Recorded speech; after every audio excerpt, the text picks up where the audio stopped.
Hello and welcome. I'm Barkha Dutt. You're watching the Mojo Story. You know it's election season when caste politics returns to the headlines. And you also know it's election season when in a parliament session that has basically been disrupted and got no work done, there is rare unity when it comes to passing what's now known as the OBC Bill. Let's bring you our big story on the program today. The Modi government has said a no despite demands from some of its allies to a caste-based nationwide census. Remember that Nitish Kumar and Apna Dal are among parties that are asking for this, apart from this demand made by a slew of other opposition leaders. But even as this controversy erupts, Parliament got together to approve of a constitutional amendment bill that will allow states to count and identify its own OBCs. That's state-wise counting is now permissible. This bill was cleared with, as I said, rare unity. But it still leaves the debate wide open on whether India should have a caste-based census. A socio-economic survey was done earlier, but it was never made public during the Congress regime. It is election season, and the importance of the OBC vote has once again been reiterated by this controversy.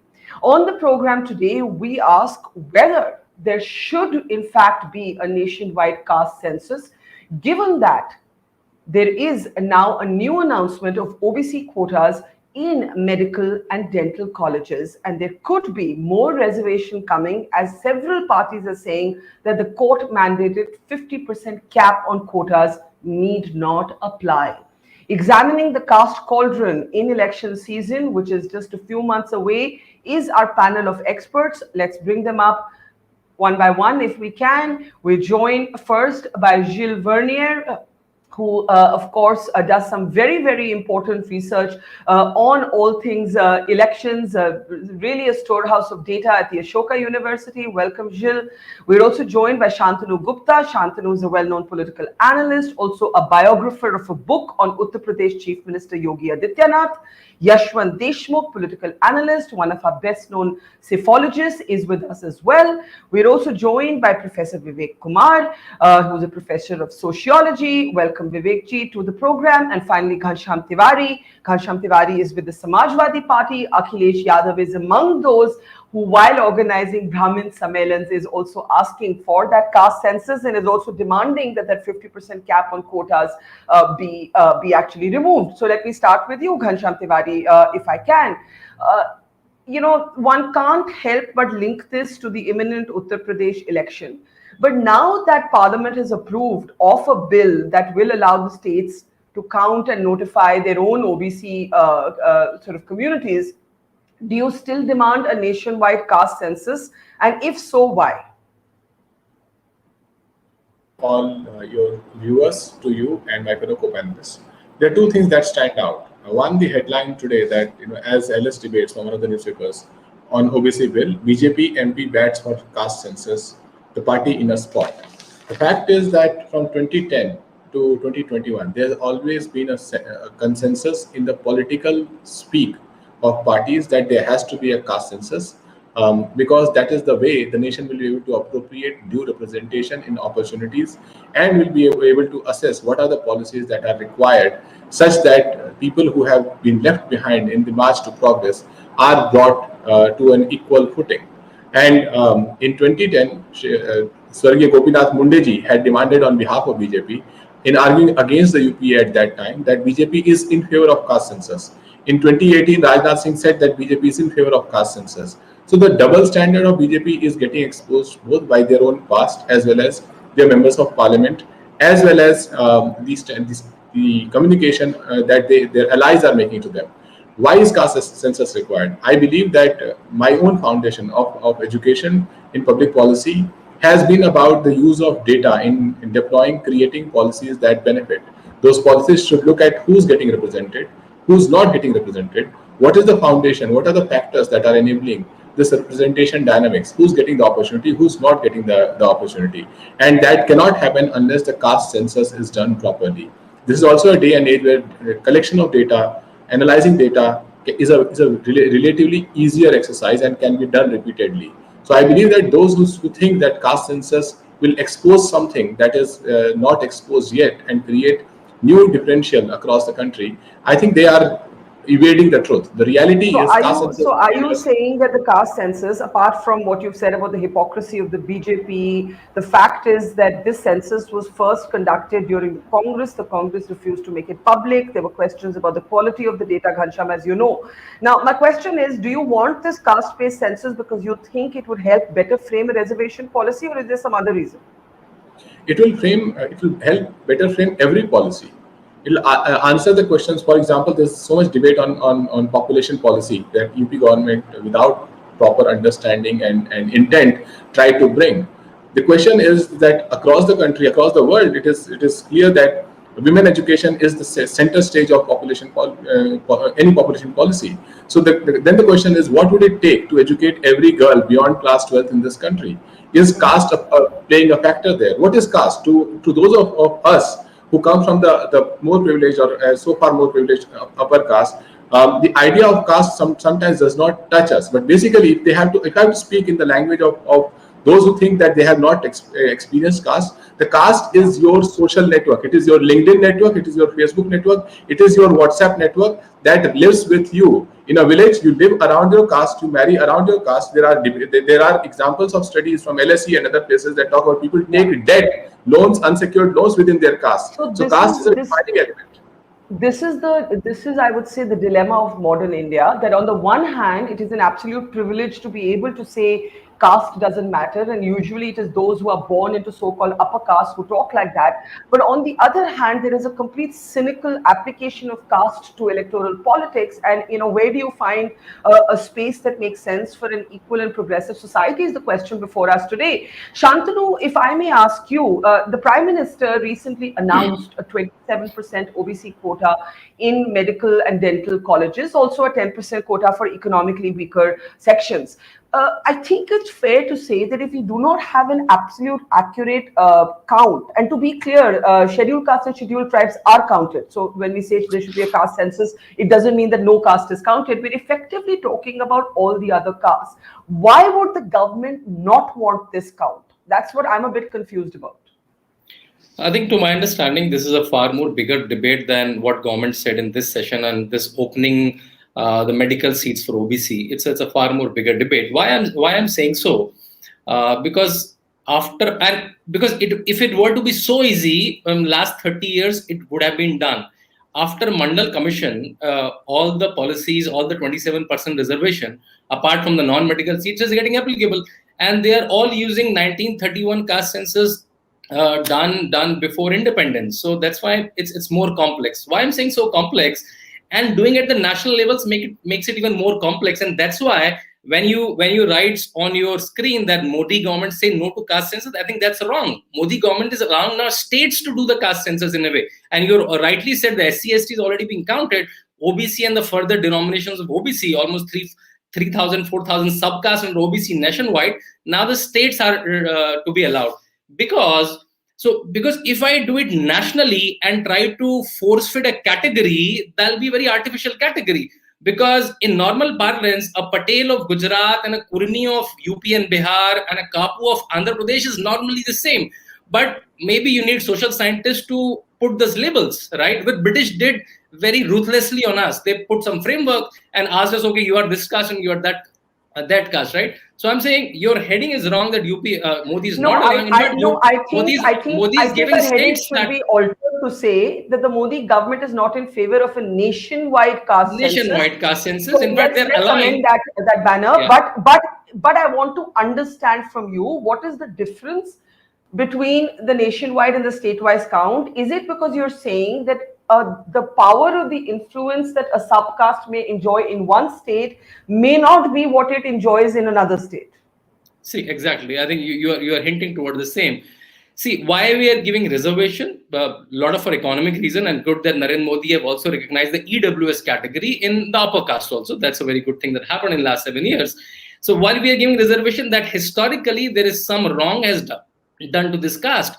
The wrong done to a caste in Uttar Pradesh may not be same the wrong done to a caste in Andhra Pradesh. And I'm sure you know, and the panelists know for the matter of fact that particular caste can be a scheduled caste in one state and the same caste can be a OBC in another state based on the historical evidence that's available in that particular state. That's why nationwide caste census and putting them in artificial broad categories, to my understanding, doesn't make much sense versus as I told you example, let's say if I make a category Patel, then maybe a Kurmi and a Kapu will all come under Patel, but they have a very different socio-economic condition in different states. So what Narendra Modi is saying, okay, why don't you do it state-wise?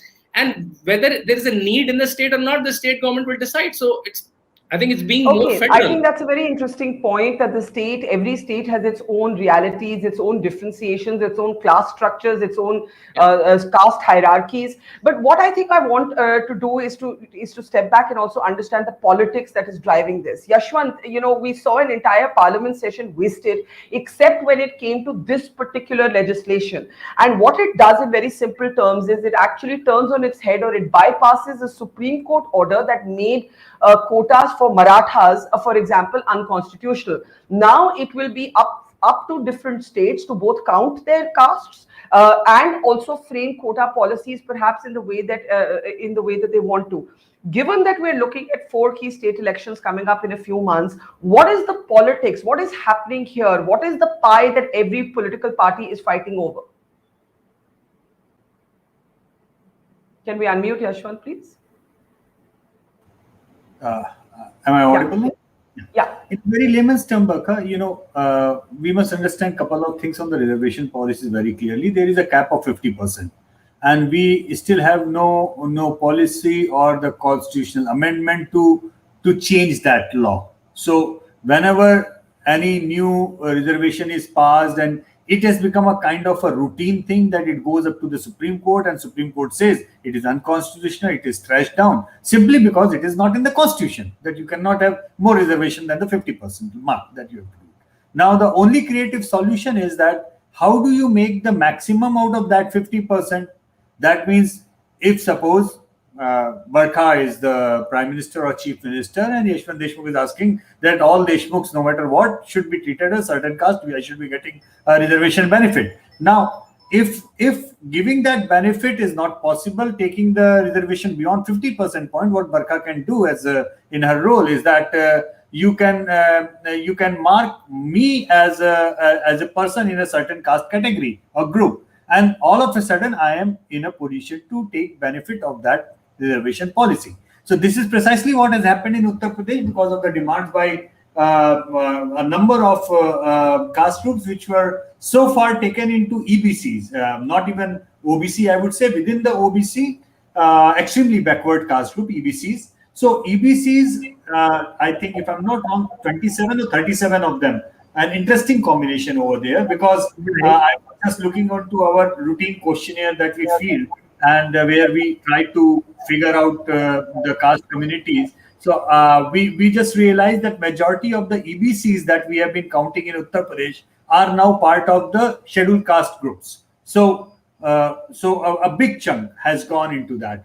So why it has happened that that now they will be getting reservation within the scheduled caste category, and because they have been removed from the OBCs group, so now there would be more space within the OBC group to include maybe few more caste groups from the so-called upper caste into the OBC. And can I ask you how you see this playing out on the ground in Uttar Pradesh, where you have this unprecedented courtship of the Brahmin vote, but also where previous elections have almost conclusively been decided on which way OBCs have voted, Yashwant?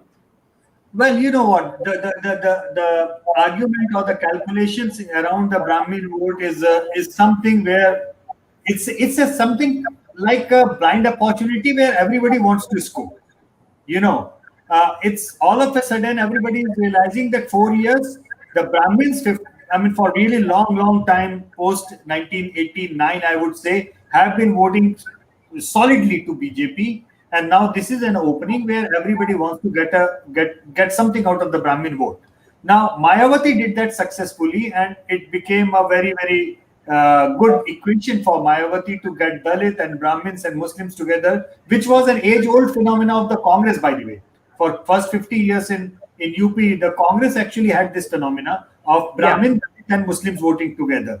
Now, I don't have any issues with any party trying to play a Brahmin card. I'm more than happy. Everybody has a right to play that. But I guess that there could be a problem of over-assessing that card. That exactly how many Brahmin votes are there? How many constituencies can they really deviate it? And, without the caste census, many a time these subjective estimates go for a toss. I will give you a very interesting example, Barkha.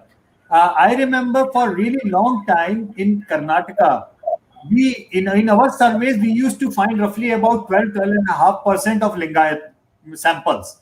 And because the estimates were 17-18%, every time we used to get the survey, we were like asked to scale up or weigh up statistical weighing to make the census representativeness the Lingayat voters. And eventually, when Siddaramaiah government got the caste census done in Karnataka, the actual number of Lingayats came out to be only about between 12 to 13%.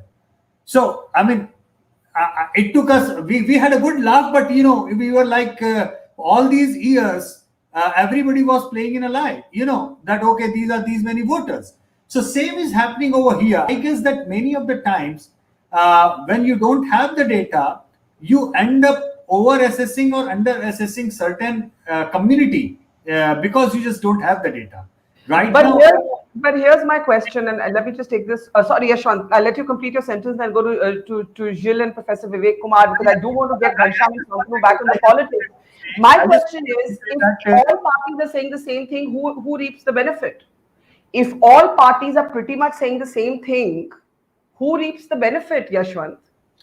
Well, you can imagine that first of all, everybody is blindly assuming that Brahmins are not going to vote for the BJP. First of all, that assessment is wrong. There is a segment of Brahmins which are angry, no doubt about that. But if you look into the social dimensions of Uttar Pradesh, there are certain caste groups which go along or gel along together properly. Like, for example, Dalits and Brahmins, that category goes along well. But aggressive OBCs and the Dalits, they don't get gel along well. In the Western UP, the Raj-Jatov rivalry is a very, very significant. Similarly, the Yadav and Chamar rivalry is very, very, very much in the grassroots. So let's ask the panel, and we'll go to our sort of academicians first, and then come back to Shantanu and Ghanshyam. What is the consequence of this move? What we've seen happen in Parliament, and Gilles, I'll start with you. I think you've done some work on the localization of castes, and if we look at the localization of the caste factor, then that could explain why parties seem okay with going with a state-wise approach to counting castes as opposed to a nationwide approach, even though there are parties like the Samajwadi Party that continue to demand a nationwide count. Gilles, go ahead and please unmute yourself at your end. Yeah. Yes, well, I agree with Ghanshyam that there's a hypocrisy, right, in having political parties playing with numbers that actually they have, and sort of ignoring that reality, or claiming to ignore that reality, when it comes to governing or implementing social schemes and so forth. So if political parties have a discrete access to caste information at the granular level, then we should be able to use it also for other purpose. But there seems to be a confusion here, because the 127th Amendment to the Constitution that was passed yesterday simply restore a prerogative that states used to have, which is not the power to conduct a state census, but simply the power to classify caste within certain categories. These are two very different things. That's important. That's important, because Shantanu just said that now the states can count the castes, and you're saying that's not true. So that's not the case. So we know, and I think Shantanu alluded to that the state of Karnataka did it, but they did it sort of by stealth, not officially, and actually academics were involved, with that exercise, but the census, but they can't call it a census because only the center has the prerogative to conduct the census. I think there's a clause in the Constitution that says that. So so there's a difference to be made between classification, which has been an exercise fraught with political manipulations and electoralism at all times. So what There's would a long happen history if, of for that. example, Uttar Pradesh were to declare a caste census? Who would stop them? Well, they can't do it, formally or officially. So they could not do it the way actually a census, in India is conducted. And so we really need to keep in mind the distinction between classification and caste counting, which are actually two different things. That's very interesting, and I do want Shantanu's response, but I'll just get a comment from back to the politics of this. Professor Vivek Kumar, we have to again and again remind our audience that doesn't know that scheduled castes and scheduled tribes have always been counted. And actually, this could lead to a kind of deepening of frictions between Dalit groups and OBC groups, which we have seen every previous time also that we've had a conversation about quotas. How do you see this development, and also the demand now by various political parties to expand that 50% cap that had been set by the Supreme Court on reservations?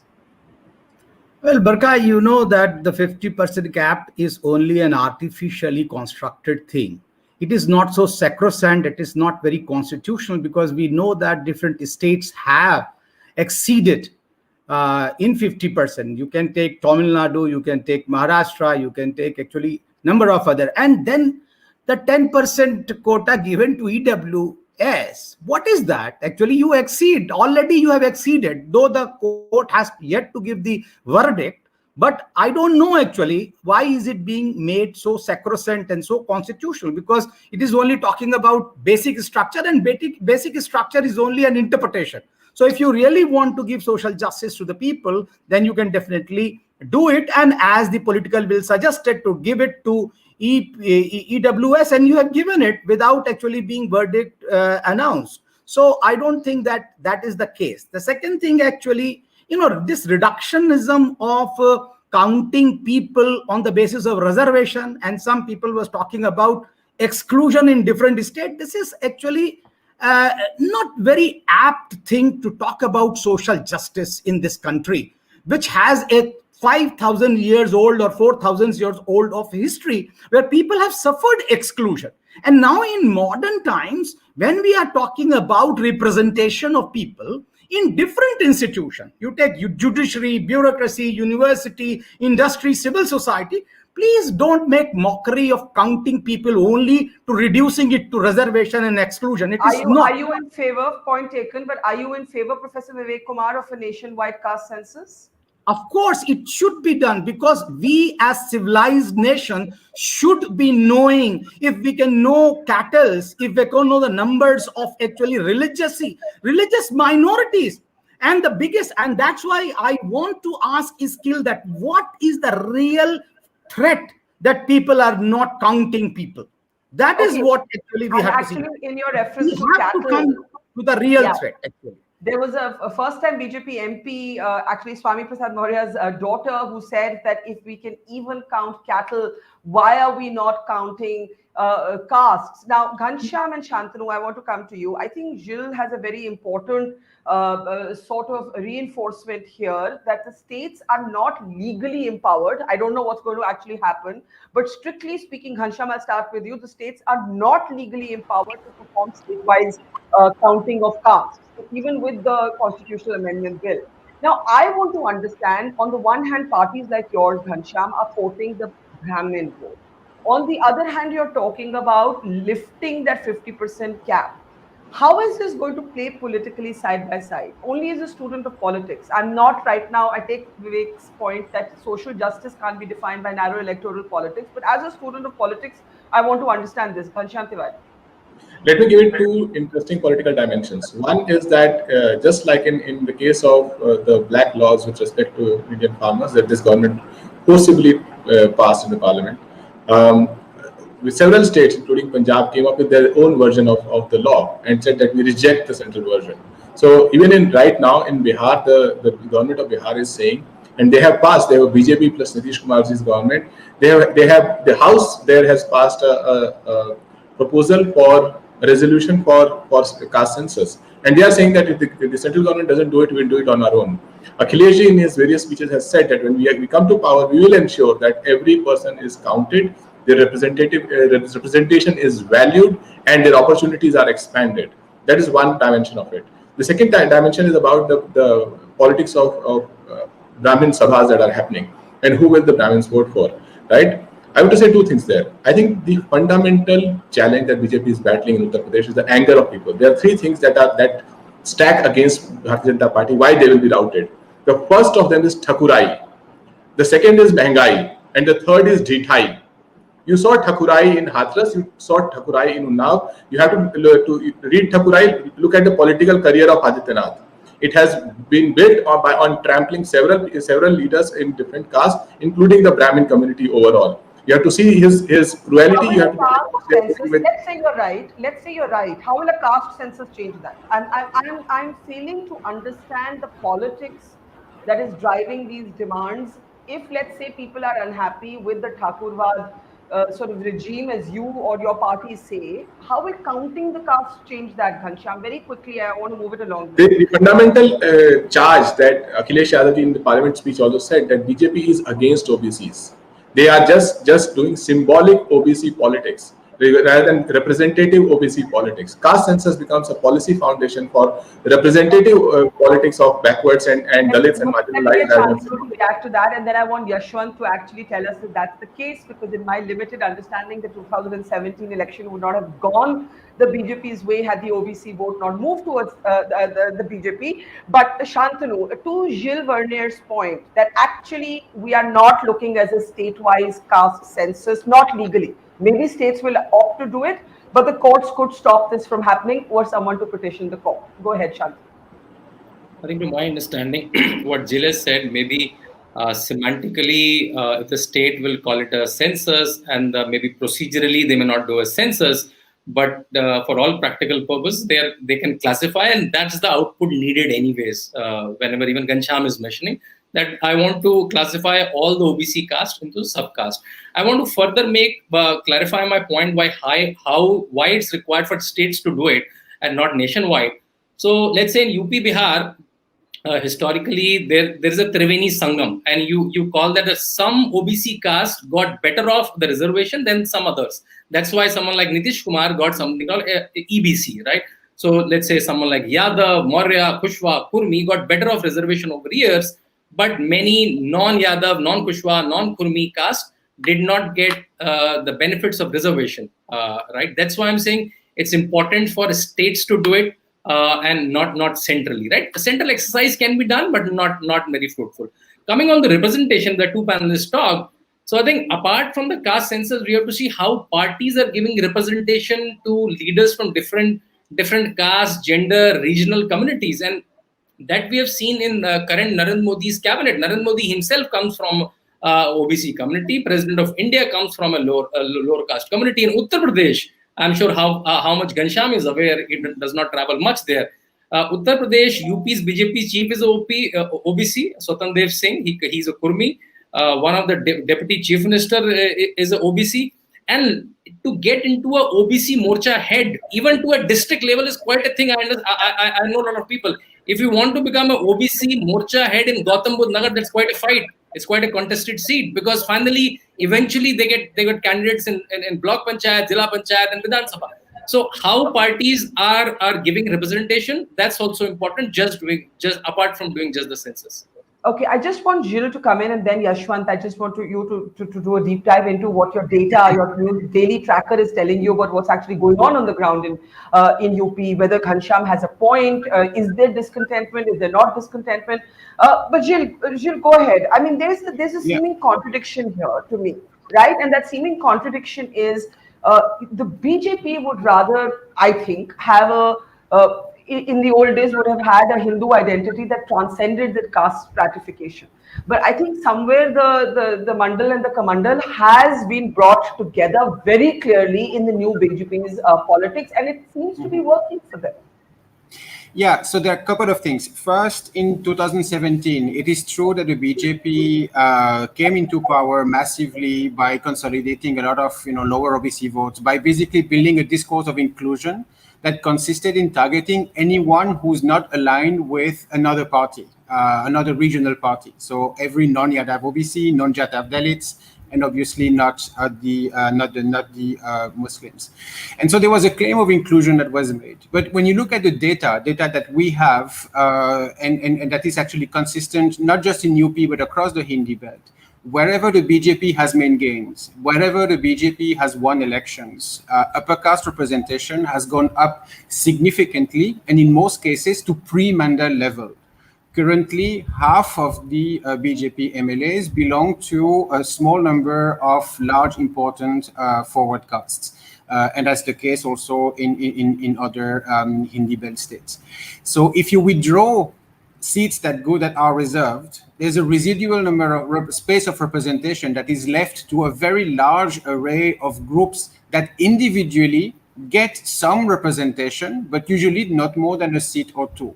And those MLAs, those MPs and MLAs who belong to a variety of OBC groups do not form a backward caucus, right? They don't have a particular solidarity. They are also competing against one another, if anything, within the BJP, right? And so under the guise of inclusion, the BJP succeeds in carving more space for representation of traditional elites, upper castes, provides what I would call token representation to a larger array of castes, which is something that regional parties did before, through MANDAL, through mobilization of a variety of backward castes.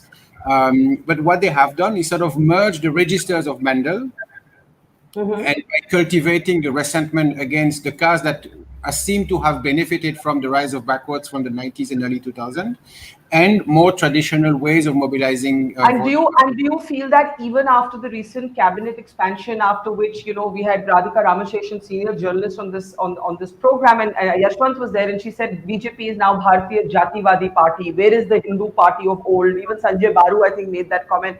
Do you still feel that in the light of some of the changes that they're clearly working on with a calculation on electoral politics? Gilles, briefly, and then Yashwant.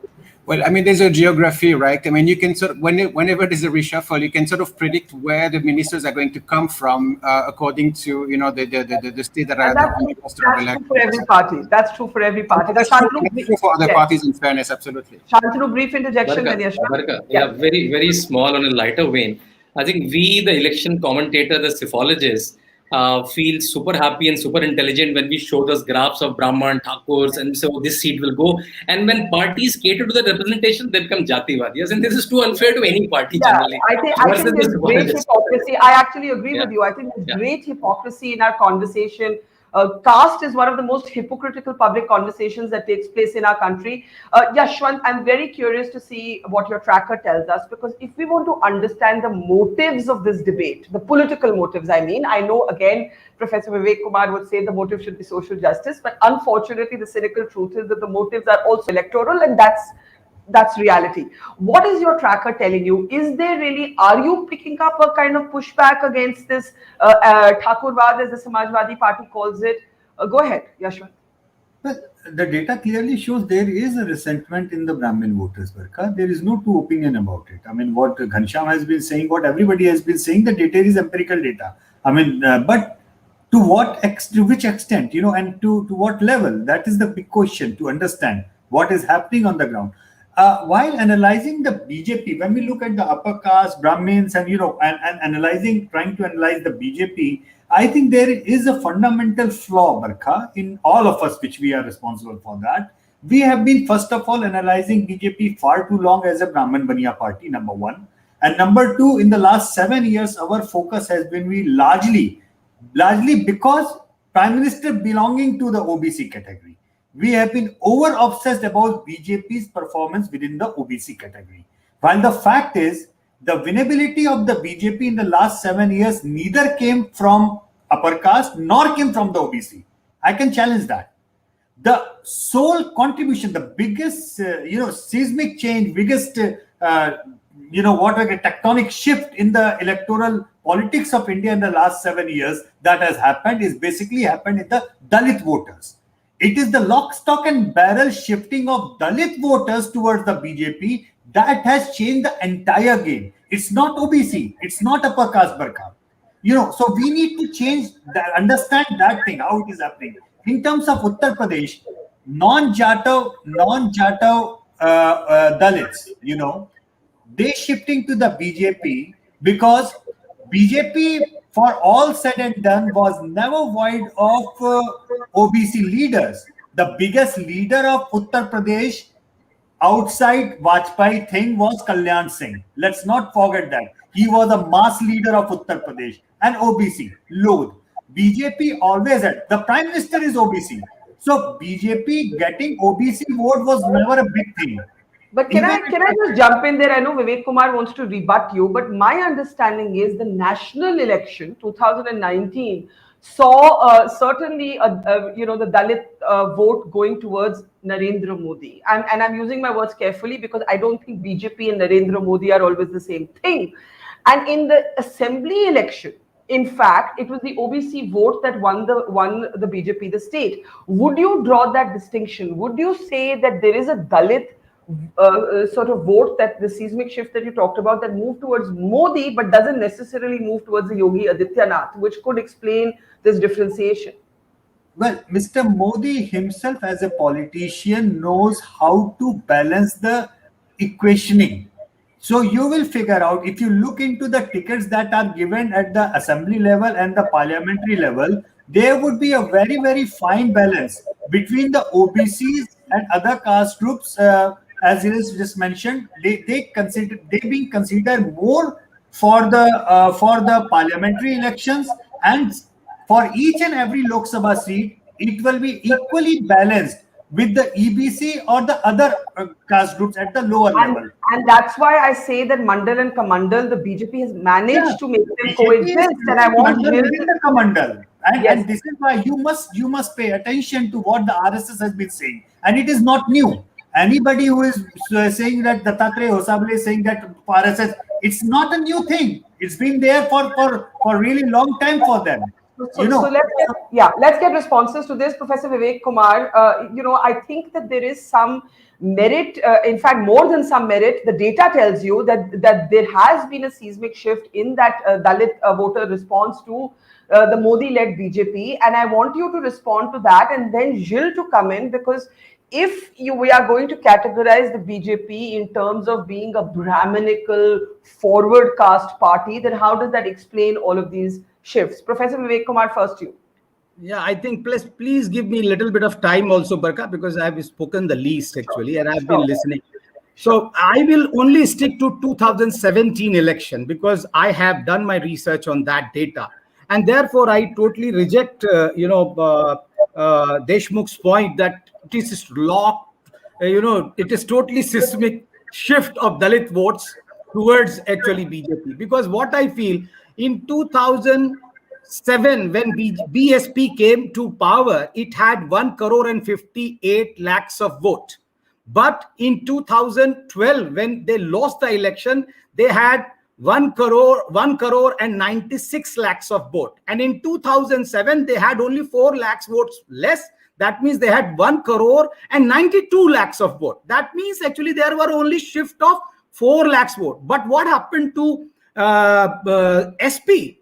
SP got in 2012 2 crores and 10 lakhs of vote, but in 2012, because of 2017, because of alliance with Congress, they only got 1 crore and 89 lakhs of vote. So the shift was much more from their side, and of course from Congress side, not from BSP side. So please refer to the data. If I'm wrong, I stand corrected. So okay. I know Yashwant is wanting to respond to you, and I still believe, I'm actually asking my producers to pull out the data. I don't remember it verbatim, but my on the field understanding was that 19. Please believe me as a researcher. I will just tell you. Please believe me as a researcher. I'm giving you 2017 data. I promise to allow you to complete your point, but I just want Yashwant to respond to what you've immediately said, and then I'll come back to you. Yashwant, go ahead.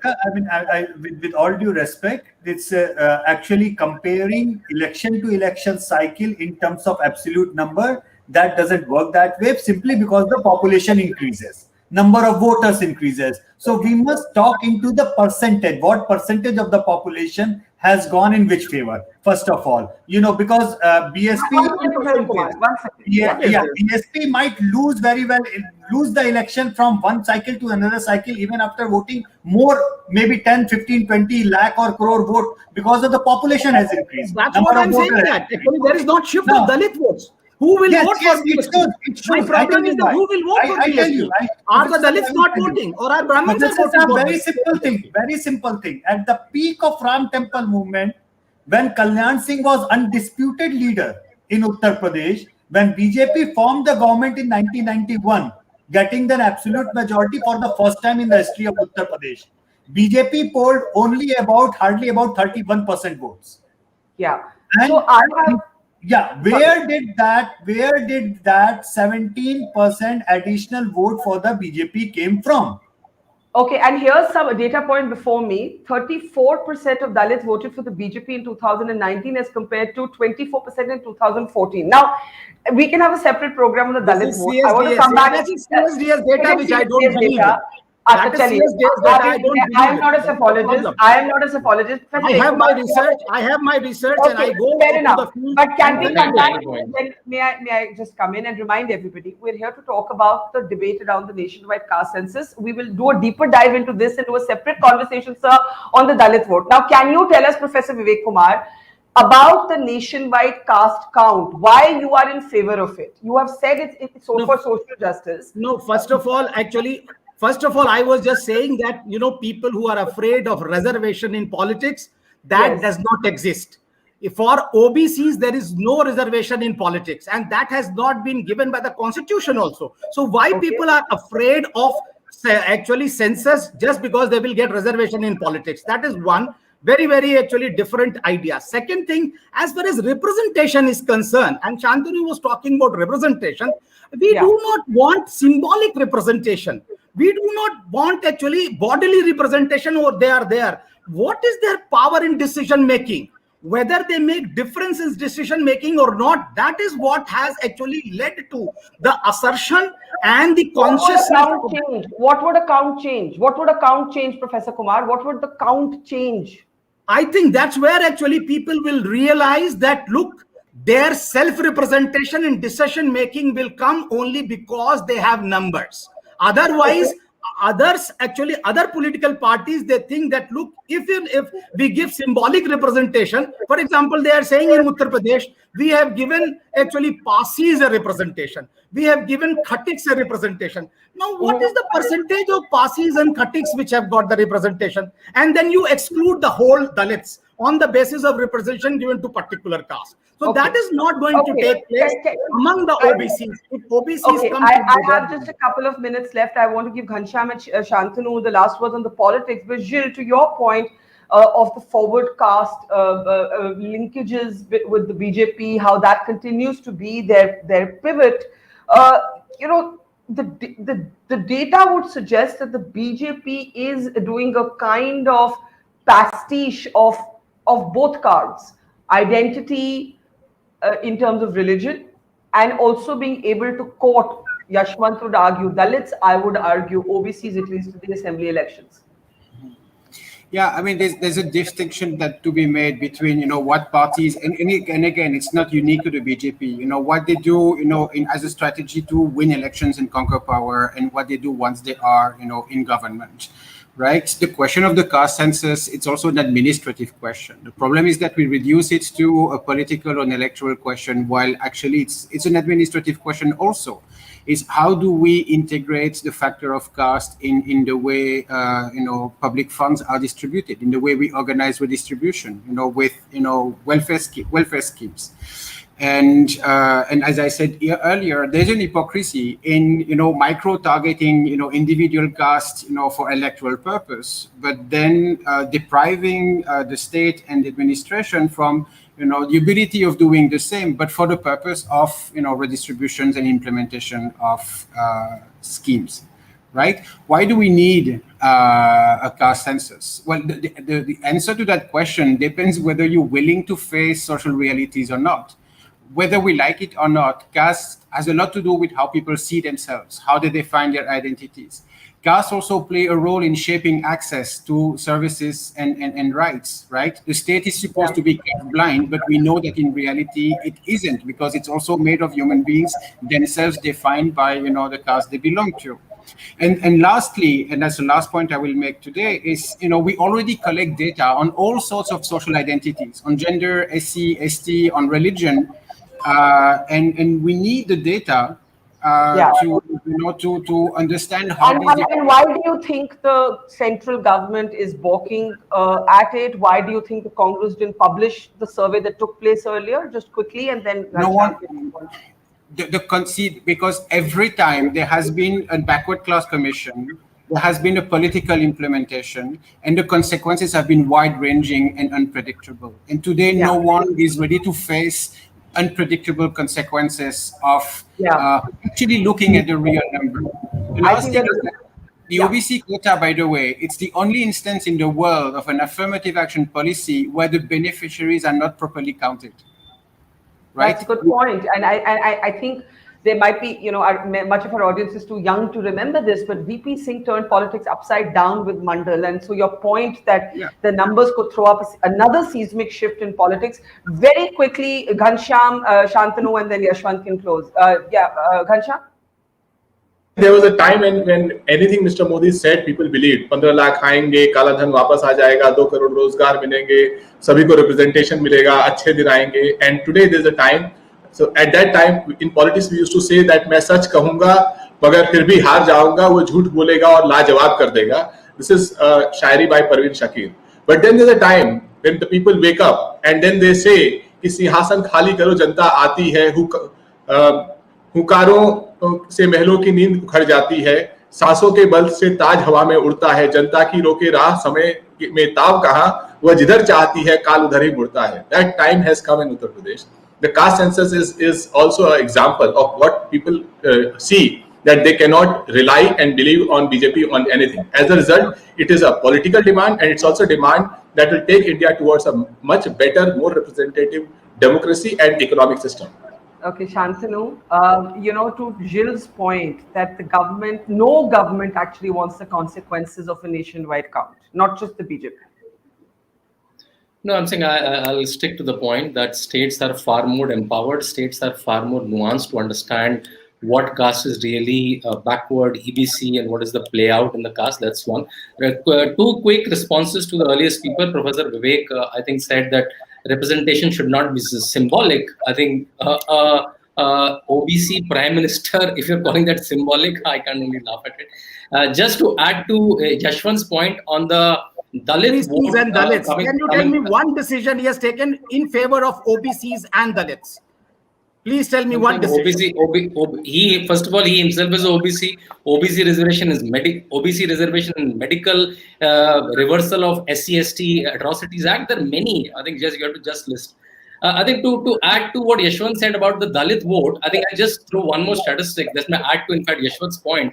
In 2017, out of the 84 reserved seat in UP, BSP just won 2, SP just won 7, and BJP won 70 of them. That cannot be possible without a major shifting of Dalit votes towards BJP.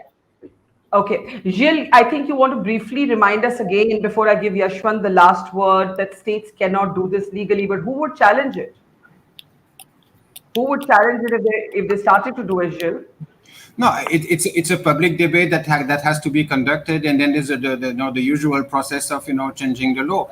But my sense is that there's not going to be a caste census, neither at the state nor at the national level, because a party like the BJP or a party in power does not want to deal with the consequences, and there may be good reasons. VP Singh is a good example. He opened the Pandora's box, and he quickly lost control, and he was wiped out politically very quickly after that. He did not, at the end, benefit from his own masterstroke.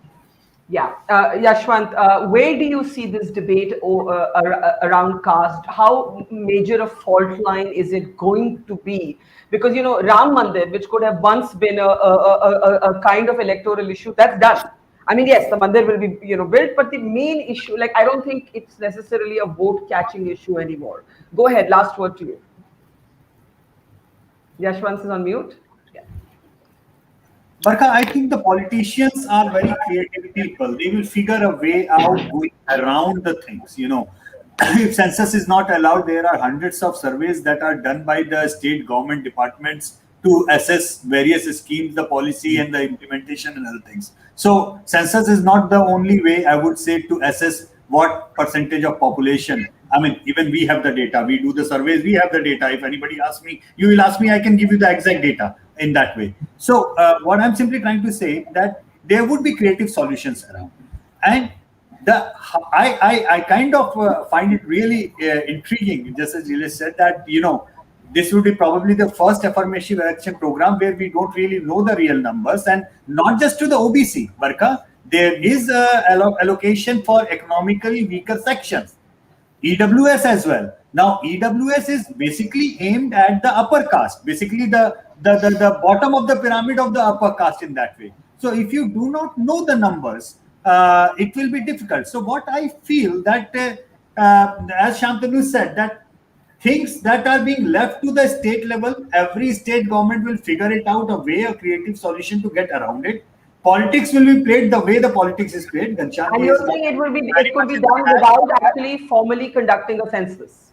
Exactly, that can be done without formally conducting a census. And what Akhilesh is saying, that he will get a census done. He will figure a way out. The name of census, the typical name of census will not be there. It will be some other name, or if Yogi decides to do it, it will be just like Siddaramaiah. It will be some different name. But having said that, I honestly, Barkha, don't really look down upon the caste-related numbers or systems, because when I go around the world, Barkha, I see in politics there are classes that we analyze and make policies on. When I look at the caste in India, I try to look at it more of a class system where we have been a traditional society, and a big section of society was oppressed and was not given the due, and it is only going to do justice to them if we start counting it properly. So in order to do an affirmative action, let's not just pull down about that, oh, what kind of caste system? Oh, no. Caste is a reality of Indian structure, civil structure, Indian social structure. It's the brickwork of that. And let's just look at it that way, appreciate it, and count it, so that we can run the affirmative actions in a much better way. I think what we all agree on is that even if you don't call it a census, Nigel, that might be the way around the legality that you have pointed out. There are ways for states to draft policy. Of course, all of this is going to end up, I have a feeling, in court with one or the other quota policy. But yes, maybe that kind of eruption that happened over Mandal politics is something that every political party would seek to avoid as well. We'll leave it there. Thank you, Gilles, Verniers, Yashwant, Deshmukh, Shantanu, Gupta, Ghanshyam, Tiwari, and to Professor Vivek Kumar, whose connection we lost towards the end. Thank you very much. One thing is clear, elections are still a few months away, but for political parties, that season has begun already. Thank you for watching, and see you tomorrow. Pleasure. It's great to see you here. Thank you for watching our work. If you haven't subscribed yet, don't forget to click the bell icon and subscribe to Mojo Story and support independent, robust journalism.